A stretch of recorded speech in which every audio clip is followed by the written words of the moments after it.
नमस्ते बच्चों। आज हम पंडित चंद्रधर शर्मा घुलेरी जी द्वारा लिखित सुमिरनी की मन के नामक पाठ पढ़ेंगे।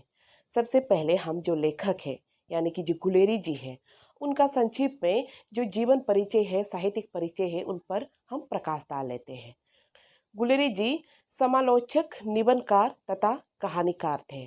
उनका जन्म सन 1883 में पुरानी बस्ती जयपुर में हुआ।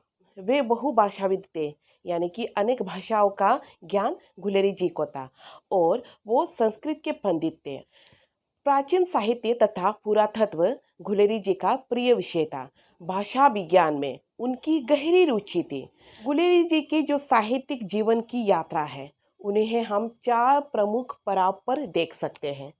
समालोचक जो सन 1903 में प्रकाशित हुए, मर्यादा जो सन 1911 में प्रकाशित हुए, प्रतिभा जो सन 1918 में प्रकाशित हुए तथा नागरिक प्रचारिणी सभा जो सन 1920 में प्रकाशित हुए। इन्हीं पत्रिकाओं के माध्यम से गुलेरी जी का जो रचनाकार व्यक्तित्व है वो उभर कर सामने आया। उनके कुछ प्रमुख कहानियां हैं जैसे सुखमय जीवन, बुद्धू का काता और उसने कहा था। इन्हीं सब कहानियों के आधार पर आज तक गुलेरी जी को याद किया जाता है। उसने कहा था कहानी गुलेरी जी का पर्याय ही बन गया था। उन्होंने अपने जो रचना है, ठीक है, अपनी रचनाओं में उन्होंने आम बोलचाल की भाषाओं का प्रयोग किया है। साथ ही तत्सम तद्भव गुजराती, पंजाबी, अंग्रेजी और उर्दू फारसी जो भाषा है उनके जो शब्द का प्रयोग किया है, ठीक है। भले ही गुलेरी जी साहित्यिक जगत में अपना कम समय बिताया किंतु इन्हीं कम समय में उन्होंने अपना नाम इस जगत में यानी कि साहित्यिक क्षेत्र में अपना नाम अमर कर दिया था। सन 1922 में केवल 39 वर्ष की अल्प आयु में गुलेरी जी की मृत्यु हो गई थी। आज हम उनके ही द्वारा लिखित क्या है सुमिरनी की मन के पढ़ेंगे, जिसके अंतर्गत 3 लघु निबंध हैं। पहला निबंध बालक बच गया। बालक बच गया निबंध में लेखक ने शिक्षा ग्रहण करने की जो सही उम्र है उन्हें दर्शाने का प्रयास किया है। अपने समय की जो शिक्षा प्रणाली है, जिस समय गुलेरी जी थे, ठीक है, उस समय की जो शिक्षा प्रणाली थे और शिक्षकों की जो मानसिकता थे, जो टीचर से उनकी जो मेंटलिटी थे, उन्हें यहाँ प्रस्तुत करने का प्रयास किया है।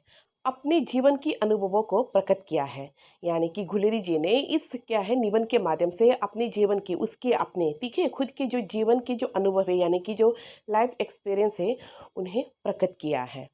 दूसरा निबंध है घड़ी के पुर्जे।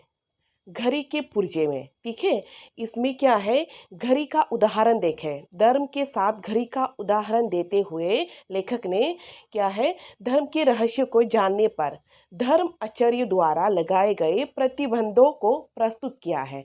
तीसरा निबंध है धेले चुन लो। इस निबंध में लेखक ने लोक विश्वास में प्रचलित जो अंधविश्वास होते हैं उन पर व्यंग्य प्रस्तुत किया है। तो आइए इन सारे निबंध पर यानी कि जो ये 3 लघु निबंध है इन पर हम क्या है विचार करते हैं। इसकी जो सारांश है उन पर हम प्रकाश डालते हैं। तो सबसे पहले बालक बच गया, ठीक है। सारांश इस प्रकार है। एक पाठशाला में वार्षिक उत्सव का आयोजन हो रहा था, ठीक है। एक स्कूल में, एक पाठशाला में क्या किया कि जो एनुअल फंक्शन होता है, ठीक है, उसका आयोजन किया गया। वहाँ लेखक को भी मेहमान के तौर पर बुलाया, गेस्ट के तौर पर मैं क्या है लेखक को भी बुलाया।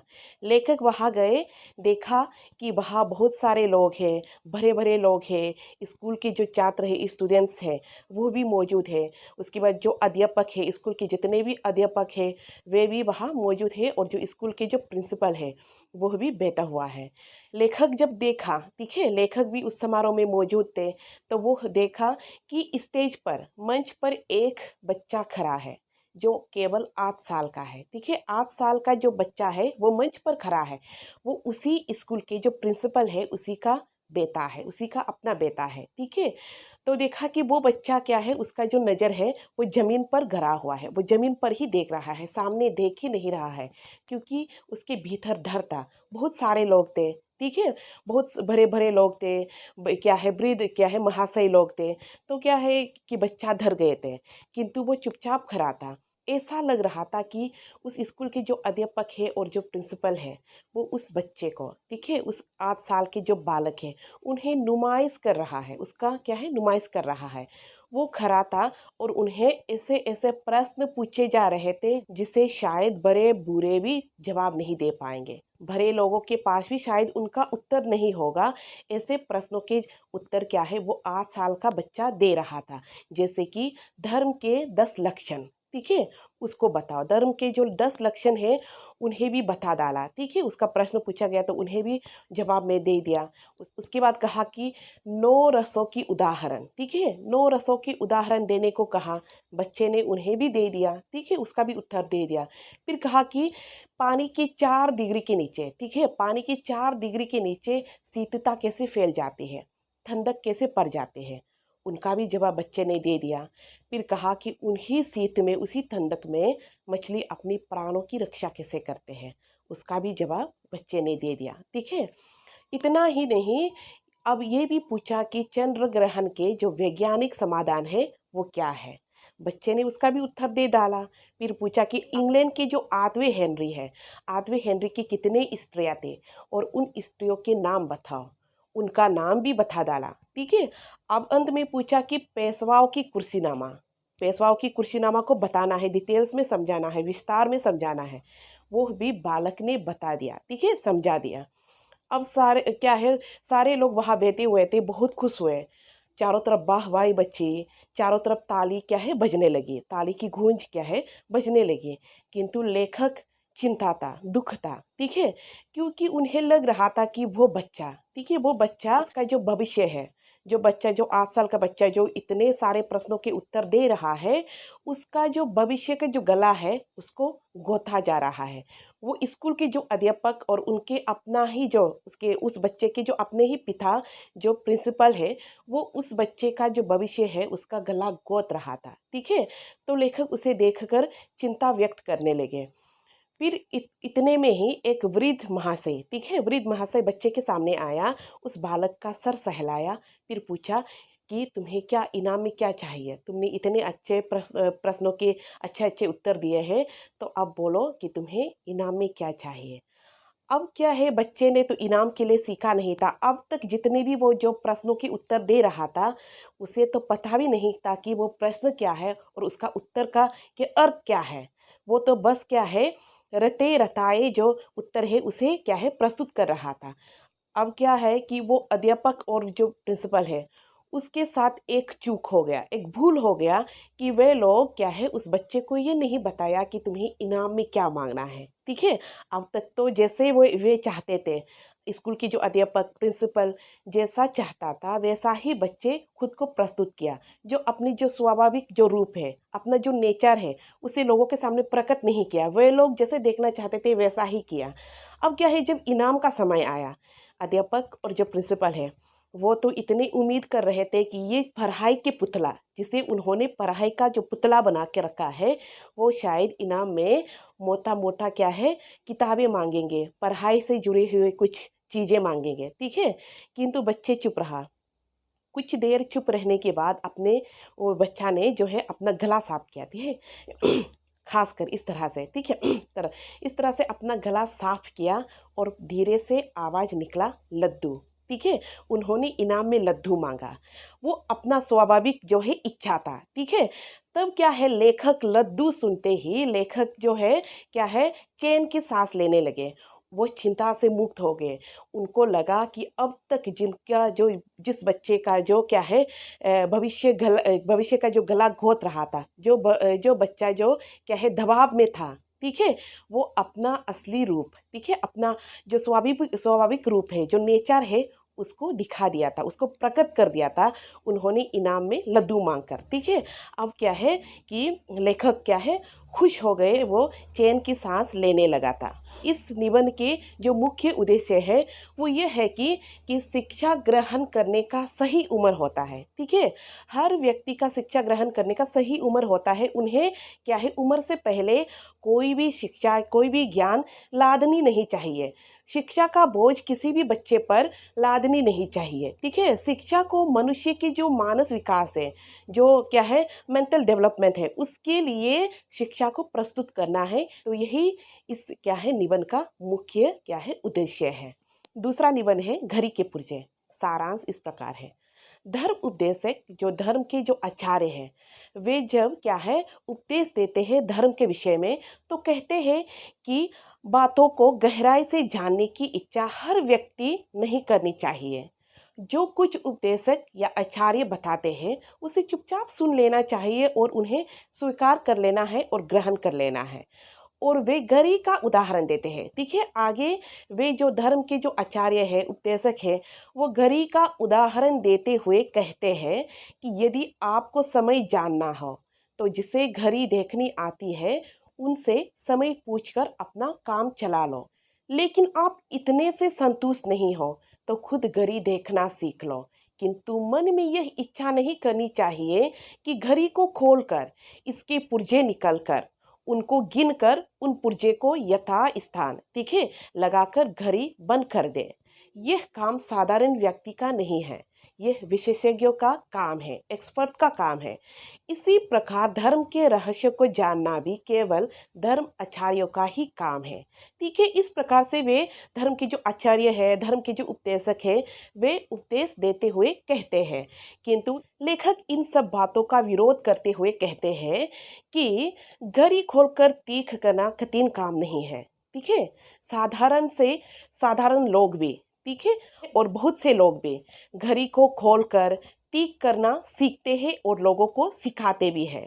इसी प्रकार धर्म आचार्य को भी आम आदमियों को धर्म के जो रहस्य है, धर्म की जो जानकारी है देनी चाहिए। धर्म का ज्ञान प्राप्त कर लेने के बाद कोई भी व्यक्ति एक दूसरे को मूर्ख या क्या है बेवकूफ नहीं बना सकते धर्म के विषय को लेकर। लेखक आगे कहते हैं कि धर्म के आचार्य अगर लोगों को धर्म के बारे में शिक्षित कर लेंगे, ठीक है, उन्हें सीख देंगे, उन्हें धर्म के रहस्य को ज्ञान देंगे, तो यह भी पता चलता है कि स्वयं धर्म के आचार्यों को कितनी जानकारी है धर्म के विषय में। स्वयं को धर्म के ठेकेदार समझने वाले जो धर्म के आचार्य हैं, उन पर व्यंग्य प्रस्तुत करते हुए लेखक यह भी कहता है कि दूसरों को धर्म का रहस्य जानने से वे लोग इसलिए रोकते हैं क्योंकि स्वयं उन्हें धर्म की पूरी जानकारी नहीं है। ठीक है, इस प्रकार से इस निबंध के माध्यम से लेखक ये बताना चाह रहा है कि अगर धर्म सबके लिए है तो धर्म की जो रहस्य है, धर्म की जो ज्ञान है, उसको भी जानना सबका हक है। ठीक है, अगर धर्म की जो रहस्य है, उन्हें धर्म की जो ज्ञान है सब व्यक्ति प्राप्त कर लेंगे तो कोई भी व्यक्ति एक दूसरे को धर्म के नाम पर बेवकूफ या मूर्ख नहीं बनाएंगे। और कोई भी जो धर्म के जो स्वयं को धर्म के जो ठेकेदार मानते हैं, जो आचार्य है, वे कोई भी किसी को धर्म के नाम पर व्यापार नहीं करेंगे, धर्म के नाम पर कोई किसी को नहीं लूटेंगे। यही इस निबंध का क्या है मुख्य उद्देश्य है। अब तीसरा जो निबंध है वो है धेले चुन लो। धेले चुन लो का सारांश इस प्रकार है। बबुआ हरिश्चंद्र के नाटक दुर्लभ बंधु में पुरस्त्री ठीक है जो स्त्री होते हैं वो स्वयंवर रचाते हैं। उसके माता पिता जो पुत्र अपनी पुत्री के लिए स्वयंवर रचाते हैं। इस स्वयंवर में बहुत से लोग आते हैं, कई जगहों से युवक आते हैं और स्वयंवर में भाग लेते हैं, हिस्सा बनते हैं, स्वयंवर का हिस्सा बनते हैं। ठीक है, इसमें क्या होता है कि जो स्त्री की जो माता पिता है वो युवक के सामने जो क्या है प्रतियोगिता में भाग लेने आए जो युवक हैं उनके सामने 3 पेटियां रख देते हैं। एक पेटी सोने का है, एक पेटी चांदी का है और एक पेटी लोहे का है। ठीक है, तो उस पेटी में उस जो स्त्री है उसकी जो प्रतिमूर्ति छुपा है। ठीक है, जो अकरबाज होते हैं वो क्या है सोने की पेटी को चुन लेता है और उन्हें उल्टे पांव वापस लौटना पड़ता है, उन्हें क्या है रिजेक्ट कर दिया जाता है। और जो लोभी है, जो लालची है, वो चांदी की पेटी चुनता है और उन्हें भी उल्टे पांव वापस जाना पड़ता है।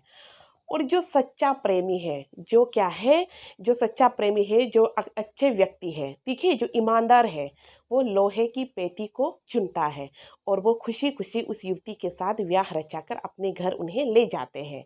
ठीक ऐसा ही लॉटरी वैदिक काल में हिंदुओं में भी होता था।